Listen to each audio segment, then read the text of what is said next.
Oke teman-teman, hari ini gue akan men-share kepada kalian ya, membantu kalian, di mana gue sudah berkali-kali gitu ya, bolak-balik gitu ya, membawa member yang dari awal banget, yang benar dari nol, gitu, mau belajar ke industri ini sampai ke 100 juta per bulan. Jadi kayak ini udah berkali-kali gue lakukan, dan gue memutuskan kayak, oke lah gue share aja ke kalian, apa sih yang gue lakukan, atau framework, atau thinking proses apa yang gue lakukan, untuk membawa orang tersebut gitu ya dari nol ke 100 juta setiap bulan. Dan ini bisa diduplikasi karena gua nggak cuma berhasil melakukan ini ke satu orang, tapi juga ke beberapa orang yang ada di grup gua. Oke? So, gimana cara kerjanya? Jadi kita akan mulai aja melalui framework yang akan gua ajarin di sini. Gue tuh ngelihat orang yang lagi ngiklan, ini kelamaan nge-stuck di fase testing. Ciri-cirinya performa campaign-nya nggak stabil, masih kadang profit, kadang balik modal, bahkan lebih sering boncos nggak ada hasil.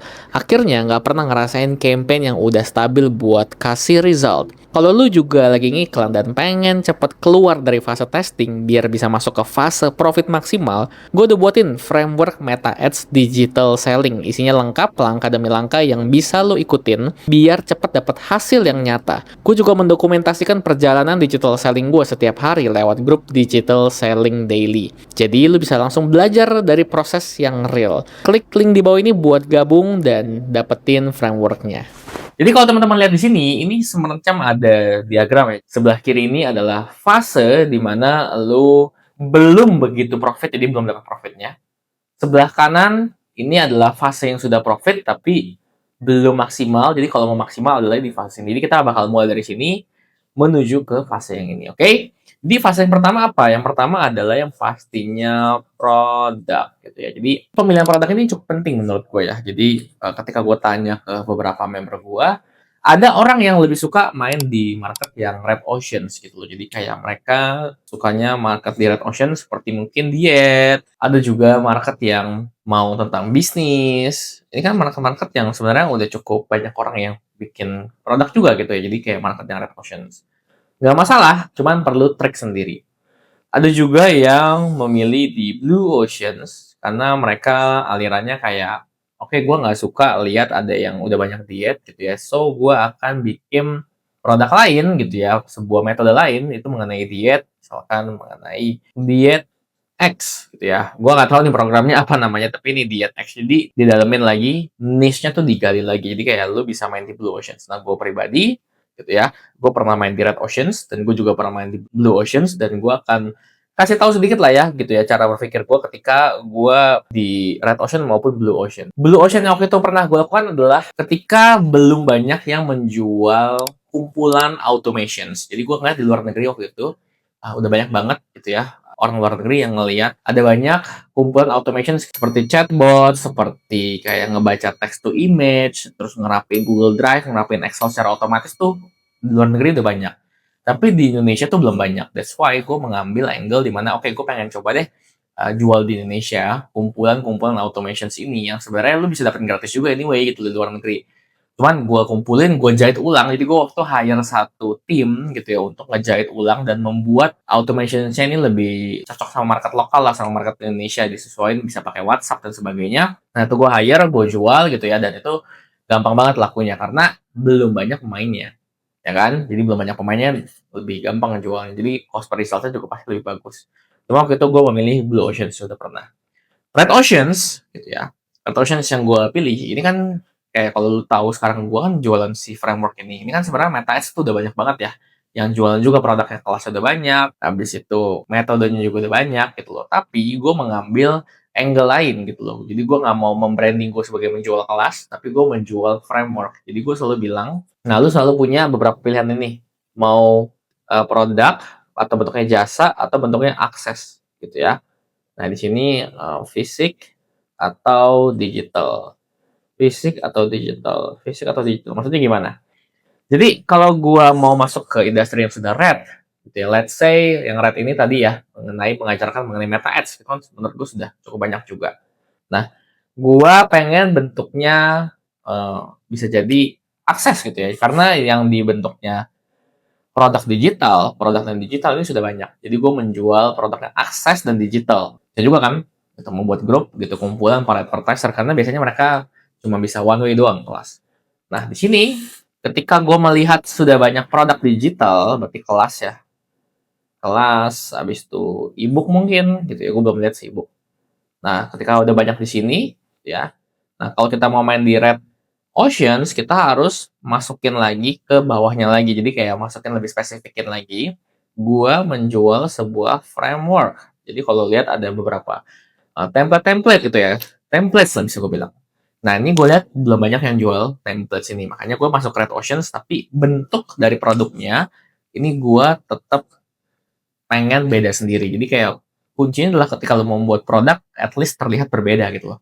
Dibanding yang produk-produk lainnya. Karena kalau nggak, apa alasan si customer itu buat beli kan? Gitu loh. Kalau memang sama-sama aja mereka beli kelas-kelas juga, ebook-ebook juga. Nah, ini makanya that's why yang gue tawarin adalah sebuah shortcut yang bentuknya adalah framework ini. That's why produk ini, pemilihan produk ini di awal penting gitu ya. Nah, gue sangat menyarankan kalau lu mau main di red ocean seperti ini, gitu ya, di ranah diet, di ranah bisnis, atau di ranah marketing kayak gua, lu harus lihat dulu gitu, lu mau mainnya di ranah mana. Apakah produk fisik, produk digital, jasa fisik dari jasa digital, akses fisik atau akses digital. Akses fisik ya opdar gitu akses fisik. Nah, ketika lu lihat di sini kayak gua, produk digital udah banyak kelas sama ebook. Nah, gua pilih yang belum ada gitu, belum banyak yang bikin framework seperti ini, oke? So, itu cara pemilihan produk. Gue sangat menyarankan dua ini. Antara lu memang main di red dan juga lu bikin sendiri gitu ya, yang terlihat berbeda. Atau lu main di blue, ini juga boleh. Itu oke. Karena nanti kita akan lebih gampang untuk penetrasi marketnya.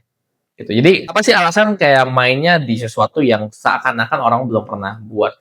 Jadi ini sebenarnya cara buat menekan cost. Jadi kalau lu cuman main di industri yang memang sudah banyak pemainnya, jadi kan yang terjadi adalah cuman kayak banting-bantingan harga atau kayak cuma rebut-rebutan market gitu. Nah, ketika lu berhasil mengambil potongan atau slice yang orang lain belum pakai, gitu, disitulah lu bisa lebih menang, efisien secara cost. Jadi ini salah satu cara aja biar memudahkan lu untuk kayak keluar dari fase yang tes kelamaan gitu ya, fase bakar budget kelamaan dan bisa lebih cepat lagi untuk bisa dapetin profit.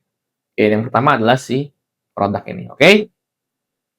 Nah, setelah produk gitu ya, yang perlu disiapin adalah langsung konten iklannya. Jadi konten iklan, konten iklan. Oke? Jadi lu nggak perlu terlalu kayak apa nih nextnya segala macam, langsung kita berangkat aja ke konten iklannya. Nah, di konten iklan sendiri seperti yang tadi gue share, ini gue sudah membuatkan framework Meta Ads Digital Selling, teman-teman ya. Jadi gue membuatkan di sini berbagai macam templates winning content kayak gini. Terus habis itu ada juga yang, nah seperti ini juga. Dan masih banyak lah ya yang lainnya yang lu bisa akses. Dan ini gue sudah gunakan sendiri juga. Maksudnya setiap kali gue mau bikin konten iklan, memang gue liatnya ke sini gitu loh. Framework ini udah gue gunakan, udah teman-teman yang lain gunakan, dan tinggal lu ikutin aja. Cuman basically gini, konten iklan gue kan kasih lu aja gitu ya beberapa poin yang memang menurut gue works gitu ya sejauh ini gue bikin konten iklan. Yang pertama gitu ya, konten iklan yang bentuknya menunjukkan hasil hasil hasil jadi hasil. Jadi gue contoh gue bisa turun berat badan dalam waktu 30 hari sebanyak 7 kilo. Dan ini gue mau tunjukin caranya. Dan gak cuma satu hari, satu bulan doang, bulan berikutnya gue juga langsung turun 5 kilo lagi.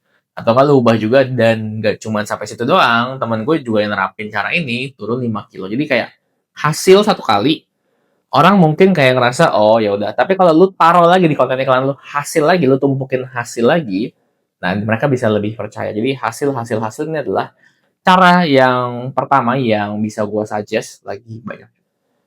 Nah, yang kedua, cara kedua, bikin konten iklan yang lebih cepat converting, itu adalah cara yang gue bilang sebagai P2P atau prospect to prospect. Nah, prospect to prospect ini lumayan sering dipakai gitu ya. Mungkin beberapa orang nyebutnya ini sebagai nyinyiran netizen gitu ya.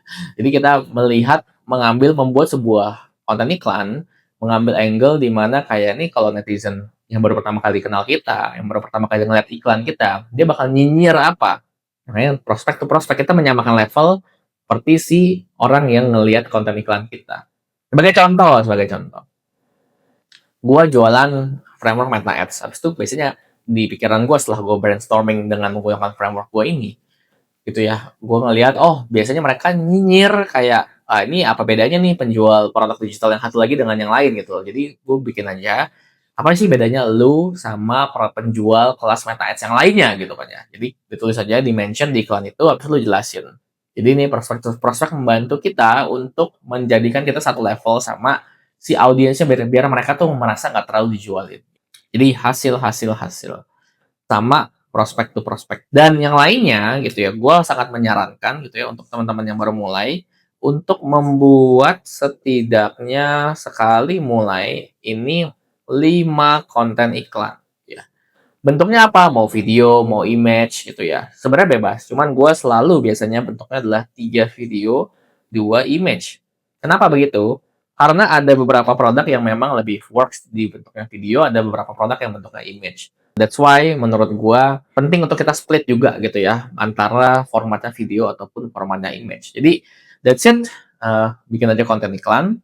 Dan ini teman-teman yang bahkan ngikutin YouTube gua dari awal gitu ya, maksudnya ngikutin video-video gua, itu ada yang bilang udah bisa profit juga di hari pertama gitu. Karena gua ngelakuin ini dan gue juga share gitu di grup gua bahwa gue langsung profit di hari pertama. Jadi it just these two things, kita mikir mau produk apa, and then kita bikin konten iklannya, dan di sini sudah bisa dibilang profit gitu ya. Oke. Nah, teman-teman gitu ya, sudah bisa profit di fase ini means udah bisa mendapatkan cash flow yang lebih positif ya setiap harinya. Jadi kayak positif. Tapi masalahnya kita nggak puas sampai sana doang kan, nggak puas sampai kayak oke, ngiklan abis itu dapat ROAS 1,5 atau ROAS 1,8, habis itu ya udah gitu ya. Nah, kita pengen improve secara bisnis juga. Jadi kalau ini secara iklan di sebelah sini, ini secara bisnis gitu ya. Lebih kepada bisnis. Di mana di sini teman-teman harus menargetkan mempunyai ROAS gitu ya di atas 3. Oke, jadi kalau teman-teman pengen benar-benar membangun sebuah bisnis gitu ya, teman-teman harus punya ROAS di atas 3. Nah, kebanyakan orang itu mikir kayak, oh gimana caranya ROAS di atas 3? Kayaknya susah banget gitu loh. Ini bukan cuma masalah teman-teman ngatur budget iklannya doang, habis itu settingan biddingnya gimana, habis itu ganti konten iklan, enggak gitu loh. Gue waktu itu sempat berada lama juga di fase ini, sampai gue menyadari kalau fase yang di sini, mempelajari fase yang di sini juga penting gitu loh. Jadi dia bilang ini the easiest way. Waktu itu gue punya investor dan dia bilang kayak, oke, gitu ya, lu boleh ngelakuin ini, lu bikin produk, habis lu bikin konten iklan, bikin produk, bikin konten iklan. Tapi ini tuh kayak cara tanda kutip ya, dibilang. Nggak gampang, cuman cara easiest way-nya lah, dia bilang. The easiest way-nya. Kita harus kerjain di sini juga kalau kita mau, gitu ya, punya profit yang lebih besar lagi. Nah, ROAS 3, ini kan sebenarnya adalah gabungan dari pecahan rumus dari revenue dibagi ad cost kan. Ya. Nah, artinya kita perlu memahami nih apa aja yang bisa menaikkan revenue dan juga menurunkan cost. Kan? Nah, untuk naikin revenue itu sendiri, ya, gua biasanya menambah basket size. Jadi teman-teman harus mempelajari cara menambah basket size. Misalkan teman-teman sekarang produknya harganya 150.000 gitu ya. Nah, teman-teman harus mikir gimana caranya biar orang sekali beli itu 500.000. Nah, bikinlah funnelingnya. Dari orang yang tadi beli 150.000, di hari kedua, teman-teman langsung tawarin coaching seharga 700.000. Well, kalau teman-teman bingung gitu ya mengenai dietnya, kayak mau gak one-on-one sama gue? Teman-teman perlu pelajari cara menaikkan basket size-nya. Nah, cara menaikkan basket size, kalau di gue pribadi, gitu ya, itu caranya adalah produk front end yang pertama, itu yang front end yang benar-benar kayak mungkin bentuknya e-course, e-book, gitu. Itu biasanya bentuknya, formatnya namanya adalah do it yourself. Jadi kayak kita buatin course-nya, kita buatin framework-nya, habis itu mereka ya kerjain aja sendiri gitu. Setelah mereka kerjain sendiri, gitu ya, kadang-kadang mereka nge-stuck gitu kan ya. Makanya setelah level berikutnya dari mereka beli produk pertama kita adalah do it together. Level keduanya adalah do it together. Jadi yaudah kita ngelakuin bareng-bareng aja yuk gitu ya. Kalau lu butuh gua ada di sini. Kalau mau bayar coaching harganya 700.000, 750.000. Biar sekali beli orang nggak cuma beli 150.000 doang, tapi 150.000 plus coachingnya. Gitu, itu juga bisa. Do it together. Dan setelah itu, lu tambah lagi nih produk yang jutaan. Gua kerjain deh buat lu. Oke, lu mau diet gitu ya. Oke, gua bakal bikinin lu plannya, meal plannya. Gua bakal tanyain lu setiap siang, makannya udah oke apa belum. Gua bakal kirimin lu cateringnya, contohnya kayak gitu ya. Tapi lu bayar lah, bulan 2,5 juta. Contohnya kayak gitu. Jadi, teman-teman jangan cuman yang gue lihat ya, orang-orang kebanyakan cuma berhenti sampai di depannya doang bikin e-course, bikin ebook, dan padahal di belakang ini kalau teman-teman ngerasain ya, justru duit besarnya ada di belakang sini. Ketika kita memaintain orang-orang yang sudah beli. Jadi that's why gue juga pernah bikin hit and run. Terus gue juga sedang membangun yang memang personal branding gue ini gitu ya. Dan gue juga sebelumnya itu kan bisnis media juga ya, bisnis punya media. Dan gue menerapkan yang kayak gini gitu. Gue membuat sebuah sebuah funnel yang komplit sampai ke belakang dan sampai jutaan, itu tuh lebih enak karena customer yang sudah suka sama produk kita di depan, yang sudah oke sama produk kita di depan, kita mau jualin lagi produk yang another produk, itu bakal lebih happy gitu loh. Jadi lebih lebih gampang untuk kita minta, tanda kutip minta uangnya ya. Jadi that's why cara buat naikin basket size ini adalah membuat funnel belakangnya. Gitu ya. Tadi gue udah bocorin kisi-kisinya ya. Do it yourself gitu ya, mereka belajar sendiri, do it together, kita bareng-bareng, atau next yang terakhir adalah ya do it for you, gue yang bakal kerjain buat lo, oke? Jadi ini adalah cara buat naikin basket size atau sekali beli itu berapa banyak. Yang kedua, cara buat naikin revenue adalah naikin kuantitinya ya. Jadi sekali beli ada 2, sekali beli ada 3. Nah ini untuk teman-teman yang produk fisik biasanya belinya bundling gitu ya, paket bundling, gitu, paket bundling. Habis quantity ada juga ini di sini bump order. Nah, jadi ketika mereka sudah beli framework, mau beli juga nggak? Nextnya apa nih setelah framework? Cara gue menduplikasi, tapi tetap satu arah. Tetap modelnya adalah do it yourself. Tetap modelnya harus do it yourself, cuman kita tambahin aja upselling gitu loh, bump order atau upselling. Gitu. Dimana ketika mereka sudah beli framework, ya udah gue bilang juga lu tetap bisa ngerjain sendiri, tetap perlu ngerjain sendiri, cuman ya sambil ngeliatin gue lah ya, makanya gue bikinin grup daily gitu ya, lu kerjain gitu. Jadi bump order ini penting, basket size, quantity, bump order ini adalah hal-hal yang bisa meningkatkan revenue. Jadi lu harus secara kreatif nih berpikir gimana cara buat naikin revenue lagi, karena lu mau ROAS yang lebih besar lagi dengan cost yang sama, lu bisa mendapatkan revenue yang lebih banyak lagi, itu kan lebih enak kan. Nah, sekarang kita masuk ke bagaimana caranya buat nurunin cost gitu ya. Ad cost-nya nurunin itu gimana? Ad cost nuruninya pastinya gitu ya. Kita perlu menurunkan si CPR ini kan, yang mempengaruhi kan si cost per result ini. Pertanyaannya gimana cara buat nurunin cost per resultnya gitu ya. Kalau buat gue pribadi gitu ya, cost per result ini bisa gue turunin ketika gue memahami cara kerja dashboard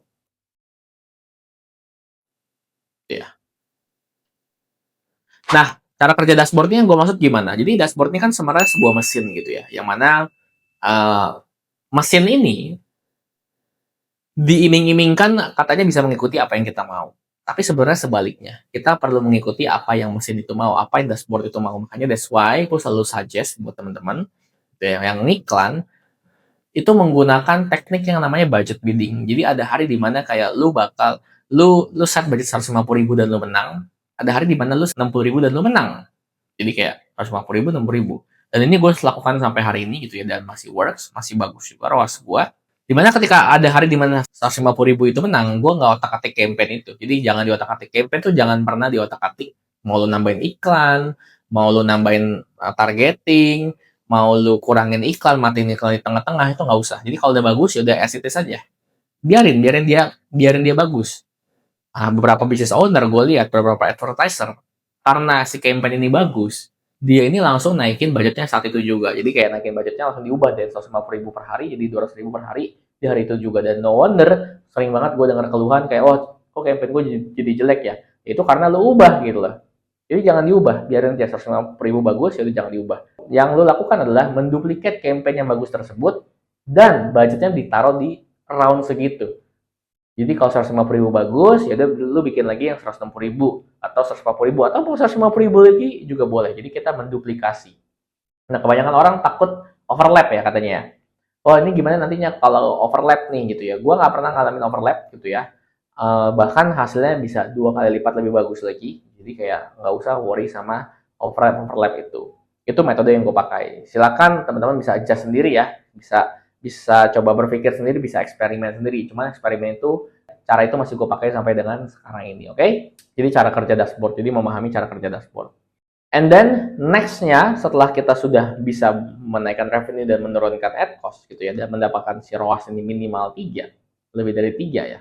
Ini asumsikan kita nggak punya modal ya, jadi kayak modal produk digitalnya 0 ya. Ini produk digital.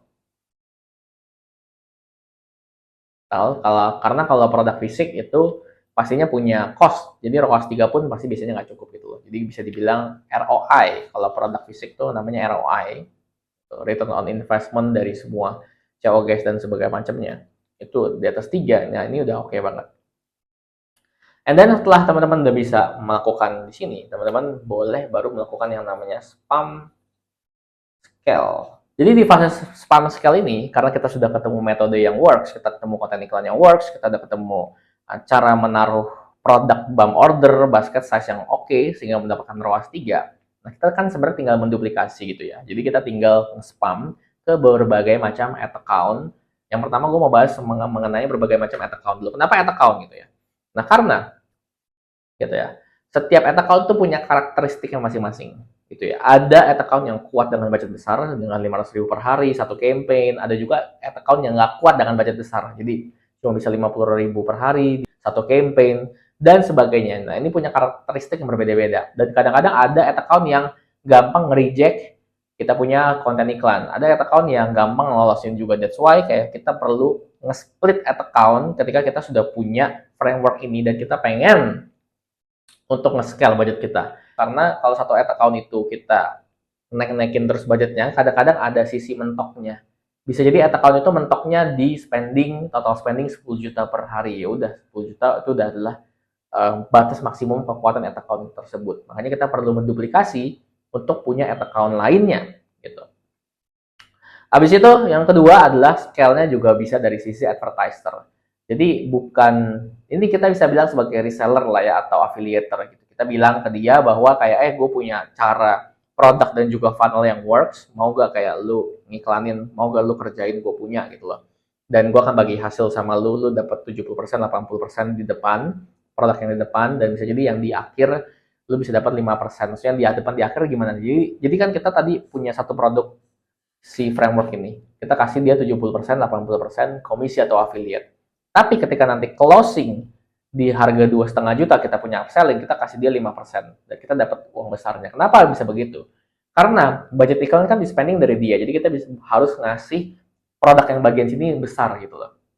Jadi kayak biar mereka juga happy ketika mau ngiklanin. Jadi kayak spamnya di bagian ad account dan juga di bagian advertiser ini. Kasih tahu ke metode yang gue kasih tahu ke member gue, metode yang gue lakukan juga, yang bolak-balik gue lakukan juga gitu ya, step by stepnya seperti apa, sampai di sini sebenarnya udah bisa 100 juta.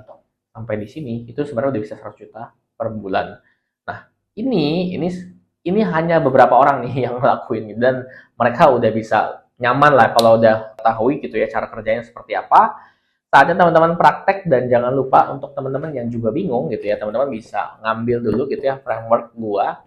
Teman-teman bisa ambil karena di situ gua memberikan berbagai macam, harus nulisnya apa, harus settingnya apa, harus pasangnya seperti apa, landing page-nya itu udah bener teman-teman tinggal ambil aja. Dan jangan lupa juga buat gabung digital selling daily-nya gitu ya. Ini adalah upsell gua dari bentuk framework ini, dimana gua setiap harinya nge-share perjalanan gua membangun satu produk yang baru gitu ya, produk baru gua yaitu framework Meta Digital Selling dengan metode yang seperti ini juga, dengan cara jalan yang seperti ini, sehingga teman-teman bisa melihat sendiri dan juga ikutan praktek bareng ya bisnis teman-teman juga. Oke, so itu yang bisa gue sharing hari ini dan kita ketemu di next video ya.